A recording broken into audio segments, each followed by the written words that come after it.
Салынгандан бери бир дагы жолу асфальтталган эмес. Унагымы көп, бирок таштак абалда калган Ош шаарындагы 177 көчө эми гана оңдоп түзөөдөн өткөрүлүп жатат. Учурда асфальт төшөө иштери жүрүүдө. Жалпы мында 2,5 чакырымга жакын жол асфальтталат. Жолдун турасы 13 метрге чейин кеңейтилүүдө. Көчөнүн буга чейинки абалы мындагы жашоочуларга дагы ыңгайсыздык жаратып келгенин айтышат.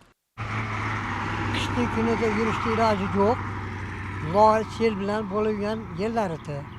Yani Allah'a şükürlerde ben asfalımız bolup, ravan yollar, ballarımız kursan. Bu 177 ko'chamiz hozirgi ahvoli.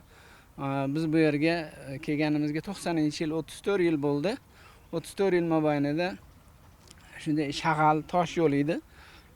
Har doim shu chang to'zon bo'lib, har mashina o'tganda shunday bo'lib turar edi. Шаарда дагы бул сыяктуу эки көчө реконструкцияланууда. Көп жылдан бери каралбай калган Турсунбаева көчөсү кеңейтилип, асфальт төшөө иштерине даярдалууда. Ал үчүн 67 миллион сом каражат ажыратылган. Жол тарлы. Азыр эми курулуп калса бул катта жолдо заңыраган, пробка болбогон бир жакшы жол болот. Баары онто суалган жол аябай тарлы. Азыр эми кеңири. Өтө акыбал чатаа жол. Союздун барында баскан кийин ушу суу каптай бермей суукана ана ол жер. Келген суу топтолор этиле. Асфальттын үстүнө басты, кайтып да суу каптады. Ошентип эң оң болду бул жер. Турсунбаева көчөсү, Зухра ресторанынан баштап Разахов көчөсүнө чейин жалпы узуну 800 метр, ал эми кеңдиги болсо 18 метр болот. Ал жакта эле эки тараптуу тротуарлар жана ирригациялык каттуу каралган. Мында сырткары Ош көчөсү да оңдолууда. Салынганына дээрлик жарым кылымдан ашуун убакыт болгон. Андан бери бир да жолу оңдоп түзөөдөн өтпөй, жол кейиштүү абалда жарактан чыккан. Мында жолдун тардыгы да маселе жаратып келгенин айтышат. Ал үчүн кызылсызга чыгып кеткен курулуштар алынып, 12 метрге чейин кеңейтилген.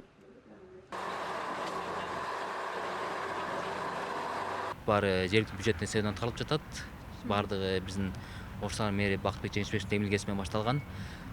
Булардын баардыгы 19-июндан башталган. Буюрса, жанагы Моноев көчөсүнө күнү ноябрдын айына чейин бүтүрөбүз. Ал эми калган 3 көчөсүн болсо жакынкы айлар бүтүрүп пайдаланууга берген аракет кылабыз. Ага улай ири долбоор катары шаарда 2 деңгээлдүү өтмөктүн курулушу дагы башталган. Өтмөк унатыгыны күч болгон Ысакбек Моноев көчөсүнө курулууда. Бүткөрү ноябрь айына пландалууда. Эскерте кетсек, шаарда буга чейин эң начарделген көчөлөрдүн жолдорун оңдоого басым жасалар айтылган. Анда жарактан чыгып, эл сынына калып келген Калинин деген ат менен белгилүү көчө толугу менен капиталдык оңдоодон өткөрүлөрү белгиленген. Алмагүл Эркебай кызы, Эркинбай Бакиров, Ош ТВ.